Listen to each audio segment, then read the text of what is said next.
Has it already started? Yeah. Hey guys, this is Robin again, and we are meeting today with Tamara Neely again, and we just wanted to welcome her to our show. Oh, thank you for having me. You are quite welcome. You are quite welcome. And one of the things that Tamara had brought up to me was just questions about how I got into being a CPA and questions about me as my practice and just me in general.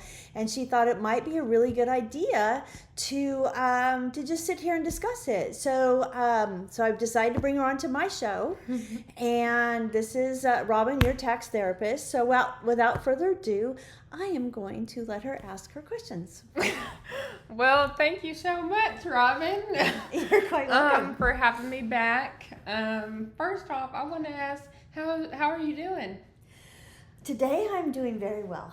Good. It's been a rough week. Mm-hmm. I've had a lot of things going on lately behind the scenes, but things are starting to really settle down, and we're getting ready to go into the summer season, which I happen to like because things get really slow, but sometimes too slow. Oh, okay. So, yeah. Good. So, you just came out of a busy tax season. That's correct. And now you're in summer season. That's right. So you have some time to reflect and some time to actually say, what, let's have a conversation like this. So it's great timing. Yep. So let's start from the beginning. Okay. Tell us a little bit about yourself before you became a tax professional. A tax professional. So when I was younger, my parents owned their own company, and when I was 16, they basically farmed me out to their CPA. So during my spring break, I was invited to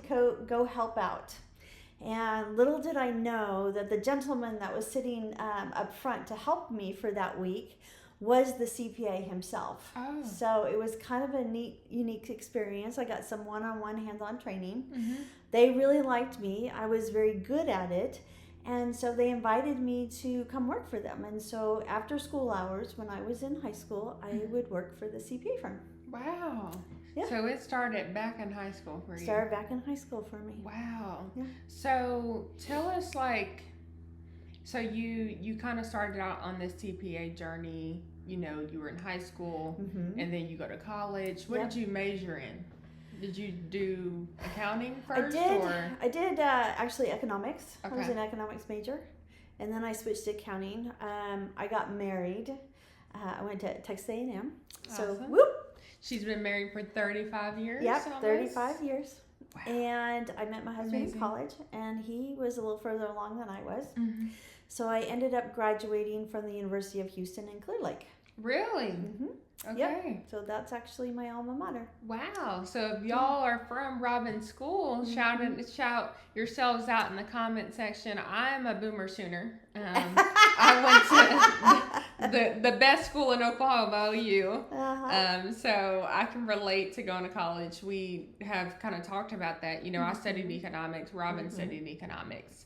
And so that's kind of what bonds us together. Yep. Just our love of, numbers and how we think, and it just goes well, right? So I want to let's transition to life after school.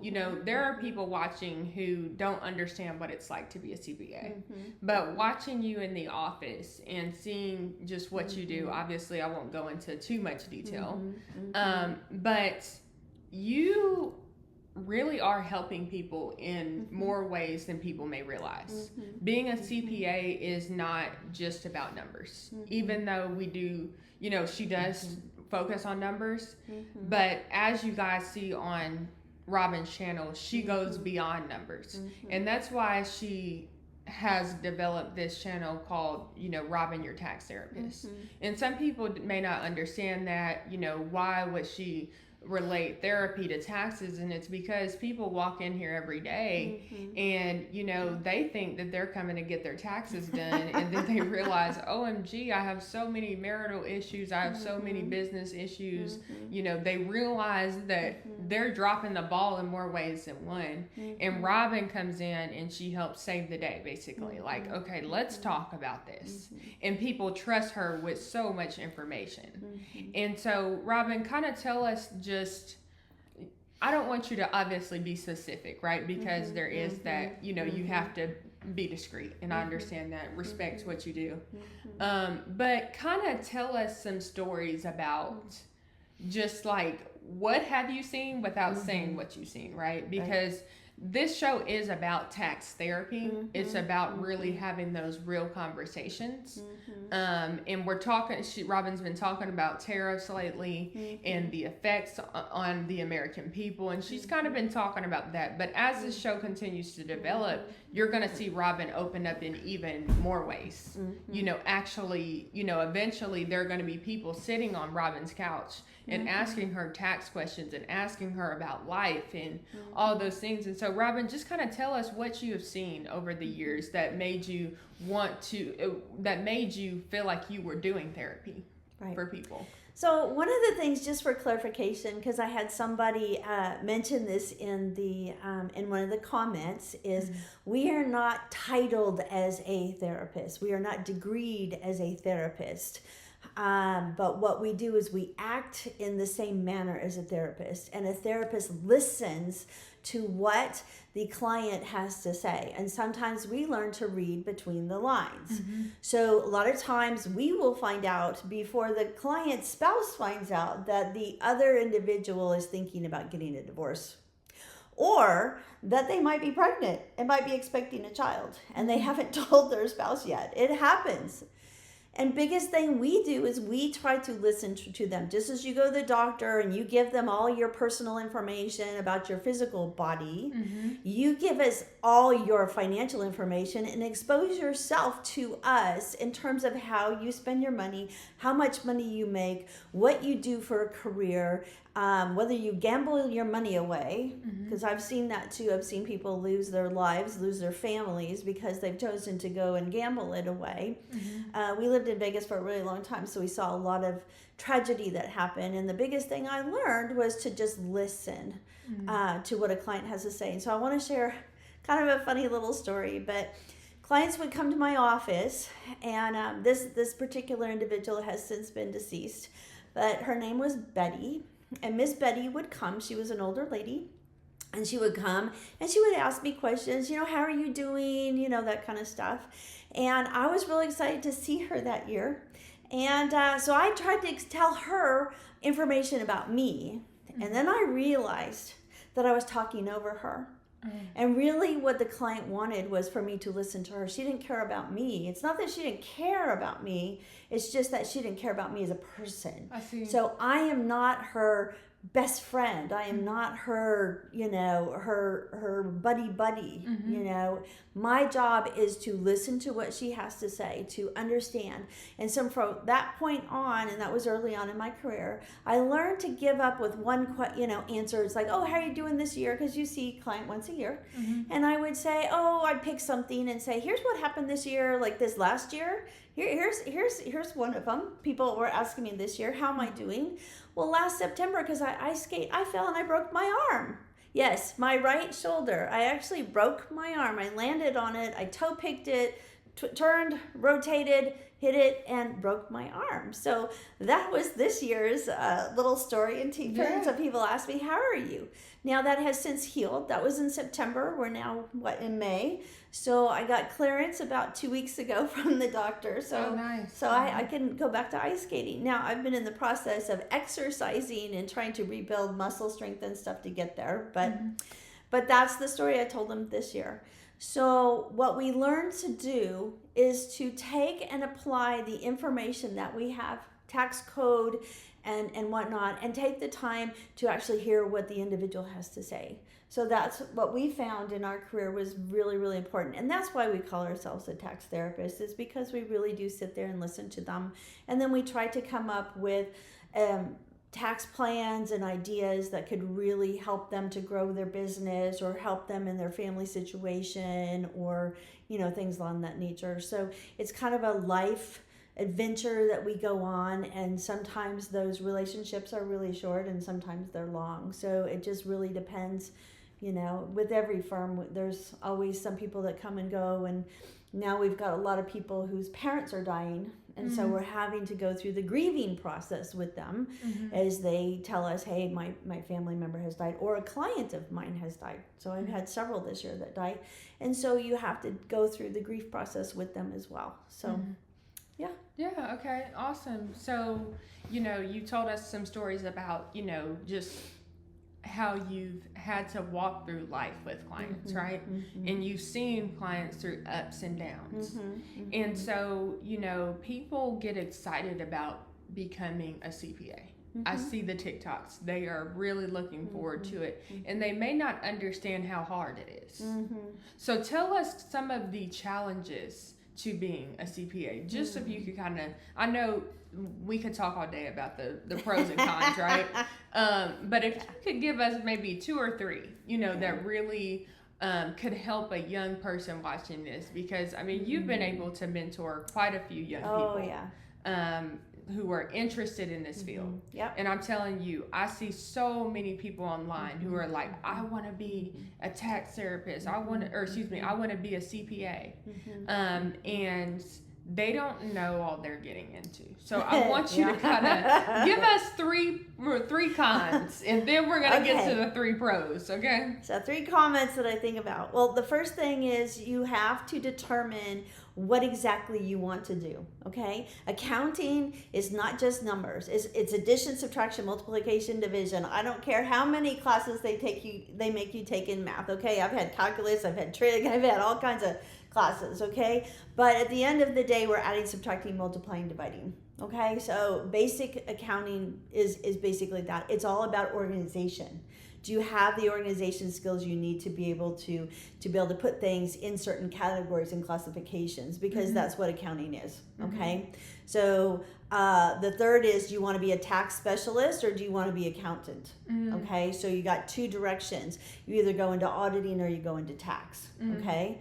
I can tell you from the tax perspective, because that's what I'm in, there's a ton of continuing education on an ongoing basis.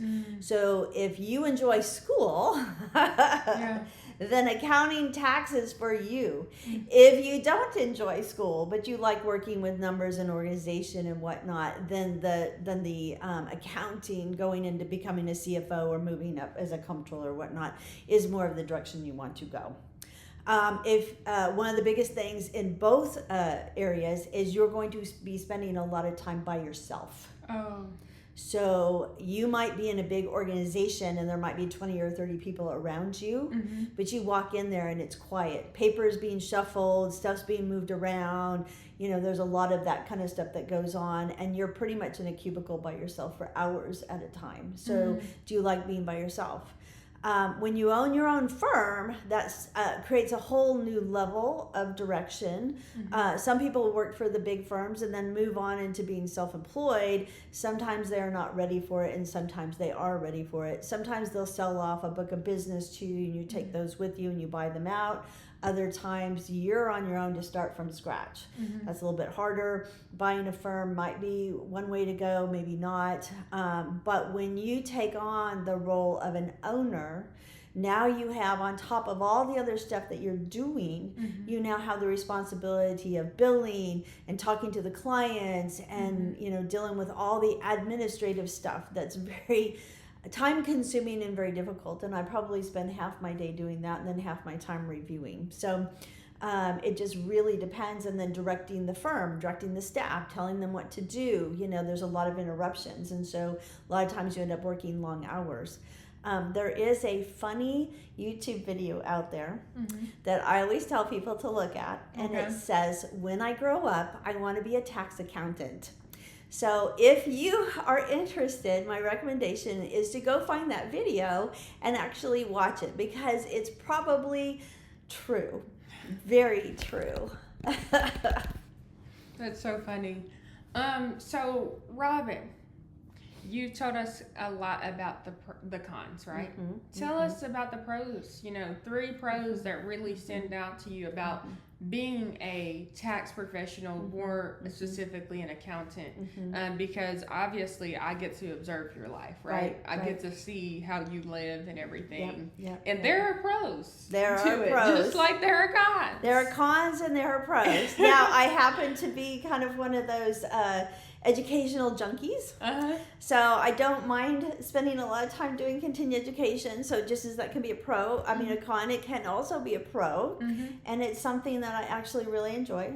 I enjoy being self-employed. I enjoy the freedom that it brings with me. If I want to go to work at 11 o'clock in the afternoon, then I have the freedom to show up when I want to. If I want to stay till 10 o'clock at night, I have the prerogative to do so. I don't have to, I get to. Yes, that's the difference. I love that attitude. Yes. Because when I was in high school, I used to be in like the leadership team, right? And so that was one thing that our teacher would always say.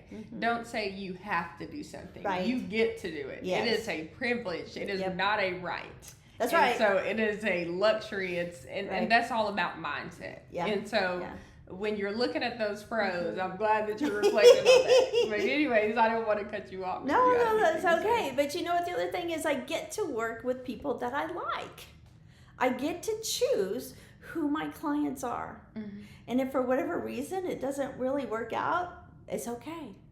There's always somebody else. There's always more people. And I'm a people person. So I enjoy the learning about the client. I enjoy helping them. I like seeing them grow. I like seeing their businesses take off. I had one client, they had this product, and not saying that I didn't think that it would take off and make money, but at the same time I thought, I don't think so. But I never told them no. Yeah, of course not. And in 10 years, they grew and sold their company for over $1.6 million. And it was just this little bitty item that, something that would, think about like a, salt shaker or something like that. It wasn't salt shakers, but, something of little value, right? Pens maybe, something along that lines. But they were able to actually turn around and make something with that business and make it take off. So the biggest thing I've learned is to not tell somebody that's a really bad idea. Because I had that happen to me when I was a kid. See, when I worked for that CPA firm, the lady told me, because I wanted to be a surgeon, she told me I didn't know. She told me no. Wow. And it was very influential to me, and it was very destructive because she should have said, take a couple classes when you're in college, and if you like it, continue. And if you don't, then try something different, right? I was good at accounting, but it didn't necessarily mean that's what I should do for a living. Now, I think, though, if you compare them, it had really long hours and you have to get up early, and I'm not a morning person, so so I guess in that regard, maybe it's a good thing, right? It's good that you knew yourself well enough to know what you can and can't take. Yeah, I mean, back then I was a morning person, but not so much anymore, so. But so I love accounting. I love helping people. I love seeing their businesses grow. I love seeing people become successful, because when they become successful, I become successful. So I enjoy that about that. And I really enjoy being in the service industry. So, yeah. Oh, well, I think we've learned some good things about you. We've also learned more about the life of a CPA. And that's probably what this video is going to be titled to some sort of extent. What is it like being a CPA? For real, And so I want to leave us off with this one question. And I want you to think about this and give us your best answer. What is one thing you wish people understood about you as a CPA? As a CPA. The biggest thing is I really care.